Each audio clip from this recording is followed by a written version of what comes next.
Kalau dia tidak memenuhi syarat, nggak ada masalah. Kalau dia minta cerai, maka surga baunya pun tidak akan dicium oleh wanita-wanita yang menggugat cerai kepada suaminya tanpa ada alasan yang dibenarkan.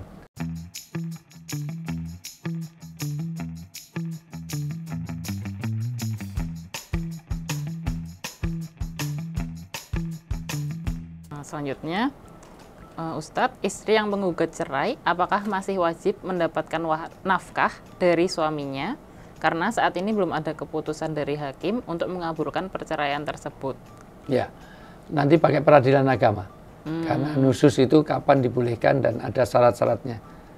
Orang itu mengajukan talak, itu boleh, tapi nanti kalau memenuhi syaratnya. Kalau dia tidak memenuhi syarat, nggak ada masalah. Kalau dia minta cerai, maka surga baunya pun tidak akan dicium oleh wanita-wanita yang menggugat cerai kepada suaminya tanpa ada alasan yang dibenarkan. Alasannya biasanya 3. 1, tidak terpenuhinya nafkah lahir.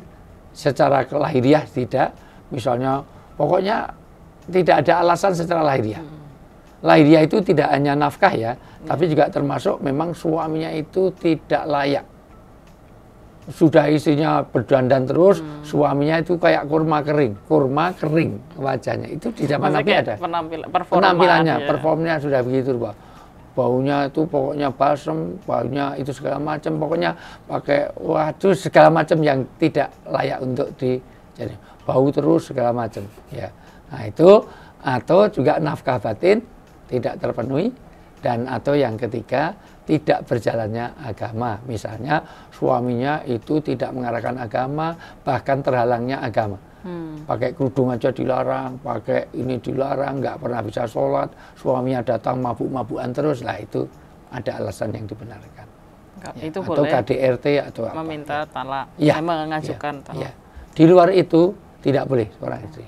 Kalau hanya masalah-masalah sepele, tapi suaminya kalau makan tempe 3, yang lain cuma 2. Nah itu kan cuma masalah tempe bisa kurung kayak gitu. Ya siapa tahu bertahun-tahun kayak gitu. Ya bertahun-tahun kalau tempe 3 dengan 2 aja kok masalah itu, karena memang posturnya beda kan. Ya gitu. Tapi masalah wajib masih berhak dapat nafkah dari suaminya itu selama dia masih dalam ikatan suami istri. Berarti kalau belum diputus, ya. Belum ada putusan cerai. Masih dapat. Iya, walaupun keputusan cerai sebetulnya bukan dari hakim. Tetapi pada sesuatu yang secara agama dia sudah berlaku cerai. Artinya mungkin dia sudah betul-betul dengan kesadaran hati dia talak. Ya, gitu.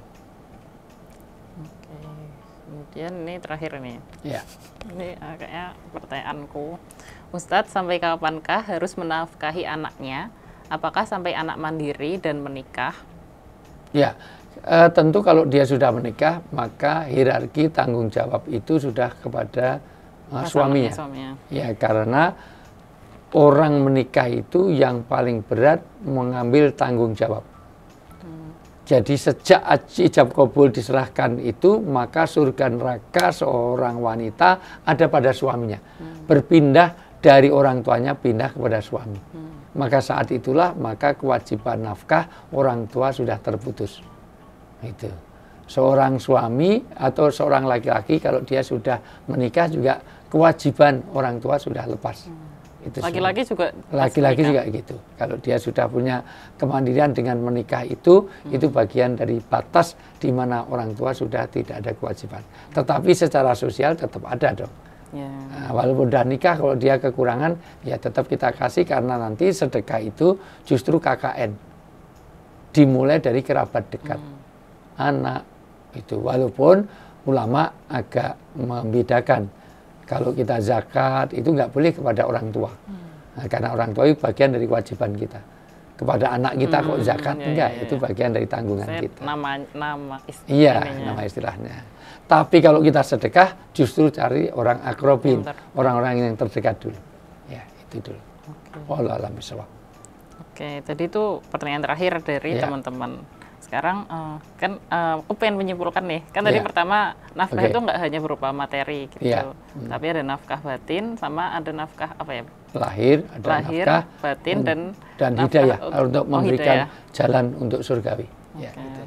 Nah, terus nih, mungkin kan kalau di Indonesia tuh masih beranggapannya kan nafkah tuh uang gitu. Dan mungkin lebih praktisnya tuh kayak uang sehari-hari atau bisa jadi kayak uang belanja gitu. Bahkan kalau hakikatnya nafkah itu pendidikan itu juga nafkah. Nah, dia mendidik anak itu juga bagi nafkah. Bahkan nanti kata Anasirul Quwwatu fil Islam, Syekh Sabiq itu nafkah itu kalau terjadinya 4 akidah. Kalau dia memberi nafkah yaitu kepada anak-anak dan istri diluruskan akidahnya. Kedua akhlakul karimah. Ketiga taklim ilmu nafi. Keempat amal-amal soleh. Nah, itu bagian dari nafkah yang harus diberikan kepada itu. Tapi nafkah dalam pengertian fisik, dohir, dan dalam definisi memang berbentuk sesuatu yang dimakan, sesuatu untuk sandang pangan papan, betul. Ya. Berarti itu apakah beda atau itu meliputi aja gitu? Maksudnya? Ya meliputi. Jadi Ya. uang belanja itu meliputi nafkah. Tapi apakah cukup dengan uang belanja atau kayak kebutuhan tersier gitu tuh juga termasuk? Enggak dong, kewajibannya sampai itu. Ya, kalau tersier sudah, namanya juga tersier, itu bukan dari kewajiban. Itu karena kalau itu tersier jadi kewajiban, wah nanti susah banget mintanya Alphard 5 gitu. Walaupun harus disyukuri. Karena ada lagunya, syukuri Alphard yang ada, hidup adalah anugerah. Walaupun cuma Alphard kita harus bersyukur. Gitu, ya, harus gini ya. Ya gitu. Alphard, ya, gitu. Ini kan uang belanja Alphard itu kan uang belanja gitu, juga. Iya, itu. Alphard ya, itu. Ya. Oke, kalau gitu pertanyaan hari ini tentang nafkah, insya Allah udah selesai. Terima kasih Ayah udah menjawab. Ya. Terima kasih teman-teman udah menyimak juga sampai akhir. Mungkin kalau ada pertanyaan lagi mau terkait topik hari ini tentang nafkah atau topik lainnya, bisa banget kirim DM ke Instagramnya Ayah di @ustadzujayanto.official atau bisa juga lihat episode-episode Femcast sebelumnya. Siapa tahu kita udah pernah membahas topik tersebut. Ya. Oke, kalau gitu kita ketemu lagi di episode selanjutnya. Wassalamualaikum warahmatullahi wabarakatuh. Waalaikumsalam warahmatullahi wabarakatuh. Oke, Kak.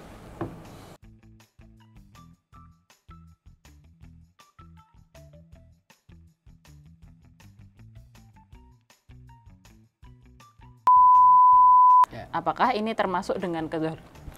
Apakah Ya, itu bagian dari bentuk kedoliman. Ya. Ya. Ulang dari apakah apa? Dari apa? Apakah ya?